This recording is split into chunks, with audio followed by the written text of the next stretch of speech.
Thank you very much, Christian, for inviting me or accepting my invitation to come and visit your lab. And so what I'm going to show today, part of it are already published data in which we analyze the role of connexin43 in calcium signaling. And the second part is I'm going to talk about new data and publish that deals with a ganglioside, mainly on granular cell from the cerebellum that is also implicated in mediating calcium signaling.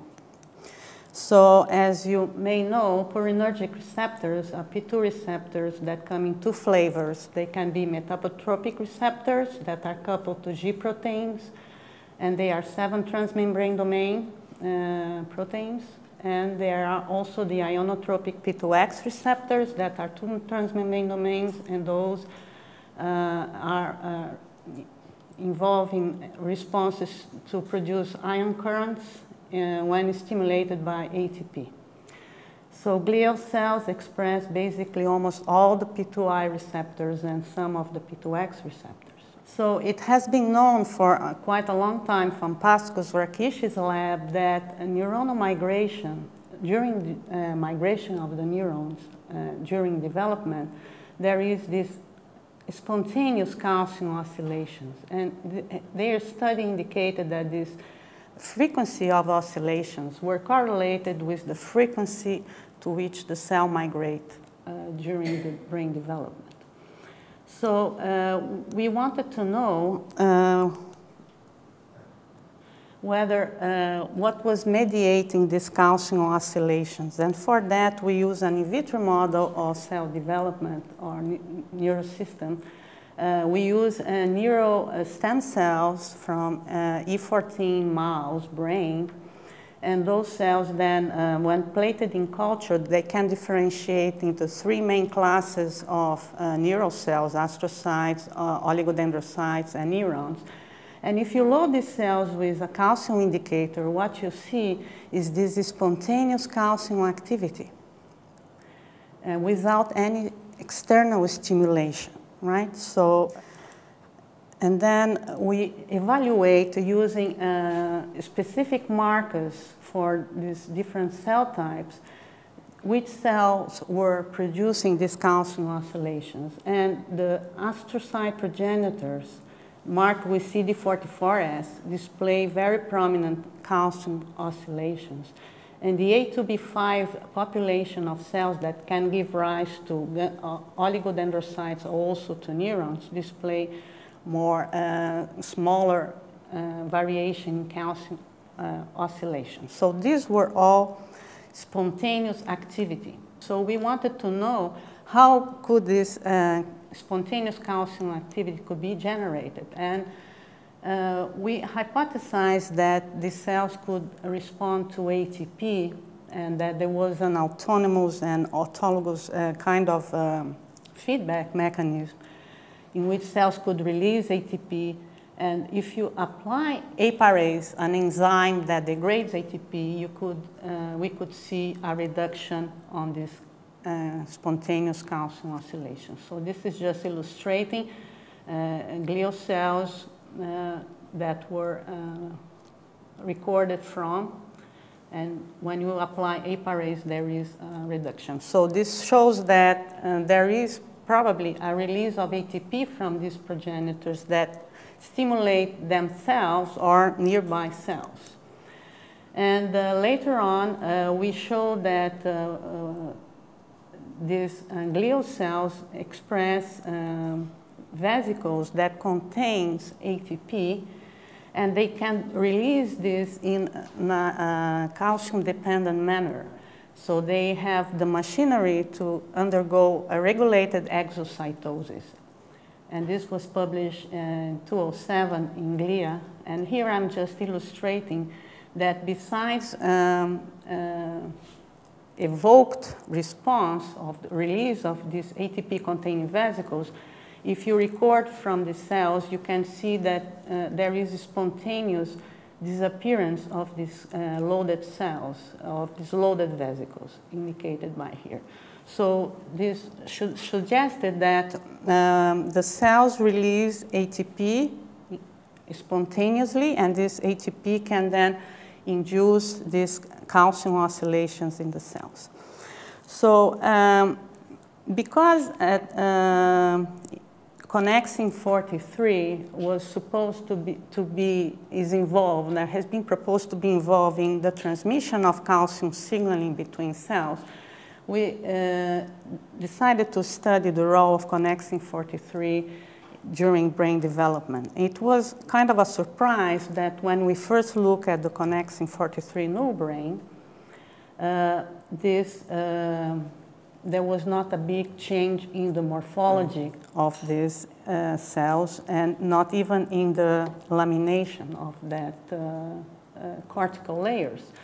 But Christian Naus's lab have shown that there was a delay migration, specifically in a window, a small window during embryonic development. So between E14 and E16, there was a delay migration, but later on, some compensatory mechanism could be involved in that. So we decided to look at the progenitor cells derived from embryonic brain, compare the wild type and connexin43 null, and see whether these calcium oscillations that had been proposed as to be correlated with the rate of migration was altered when you remove connexin43. So just by comparing the frequency of this spontaneous calcium oscillation, we could see that there was a decrease in this spontaneous activity in the connexin43 null progenitor cells compared to the wild type.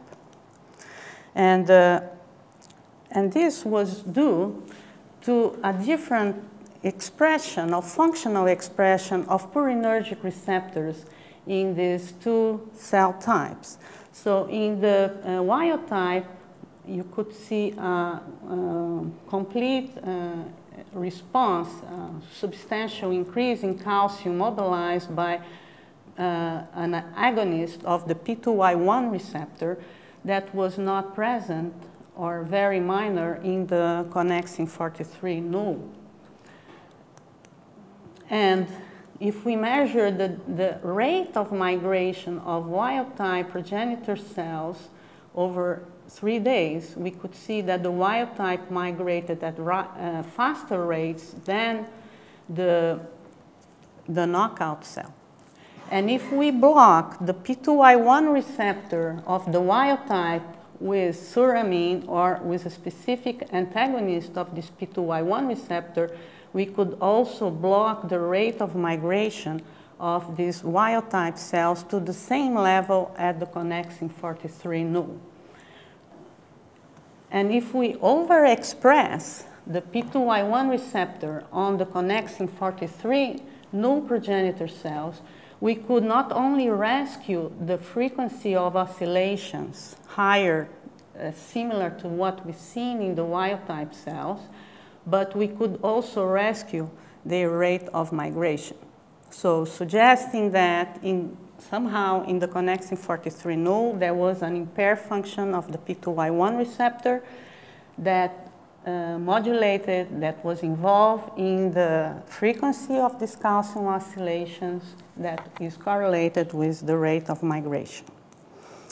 And later on in 2008, Pansko-Rakish's group provide also evidence that in vivo, if you electroporate an shRNA against P2Y1 receptor, you could reduce the migration of these progenitors. Here is the control. The cells migrated to farther distance than when you remove this receptor. So this indicates an importance of this purinergic signaling to provide the cells with a calcium signaling machinery that is involved or correlated with the rate of migration. So in order to try to understand how connexin43 could modulate these purinergic receptors, what we did was to look at the functional response of these receptors in wild type and connexin43 null astrocytes. So, and then we did this following manipulation. First, we asked the question whether gap junctional coupling was important. So if you remove connexin43, you're probably removing a lot of coupling between those progenitor cells or between astrocytes. Would that shift, affect somehow the functional expression of these receptors? So as you can see in this dose response curve, here is the wild type, and this is the knockout. So you have this functional receptor. And if you block gap junction with carbonoxolone, you don't shift the curve to the knockout phase. So it behaves exactly as the wild type, suggesting that the coupling per se is not important to provide an alteration on the P2Y1 receptor. So the other possibility was that connexin43 as a protein per se could modulate the receptors through maybe protein-protein interactions. So what we did was to transfect connexin43 null astrocyte with connexin43 full length and different domains of this molecule and see whether the function of these receptors could be restored. And what is shown here is that if you transfer connexin43 full length to the connexin43 null astrocyte, you could rescue the dose response curve of the P2Y1 receptor that was found on the wild type. And if we transfected the knockout cells with connexin43 lacking the carboxy terminus domain, this didn't occur. That is the other curve. And if we transfect just the carboxy terminus domain, there was a rescue on the P2Y1 function. So this suggests that the carboxy terminus domain of connexin43 was an important signaling molecule for the function of these receptors. And to further explore this possibility, we hypothesized that perhaps the SARC binding domain could be an important site for this interaction between the receptor and connexin43. So what we did was to remove this, delete the amino acid corresponding to the binding site of SARC to connexin43, that amino acid 260 to 280 on the carboxy terminus. And then if we transfect that on the wild type cell, we could displace the curve to the left, becoming like a knockout cell. So that domain of connexin43 seems to be important for the function of these receptors. And if we use a peptide of connexin43 corresponding to 260 and 280, we could rescue the knockout cells, the P2Y1 function, to the wild type cell. So that particular domain, these 20 amino acids where SARCs bind seem to be important for the P2Y1 function. And another way to look at that is that if we block SARC activity using PP2, we could also mimic the effect of the knockout or wild type situation. So our model is that connexin43 provides a signaling or a binding site for SARC. So it will serve as a decoy for SARC. So in the absence of connexin43, or more specifically, the carboxy terminal domain of that protein will cause a shift, can cause a shift on this equilibrium, and SARC tyrosine can phosphorylate the P2Y1 receptor, leading to its altered function.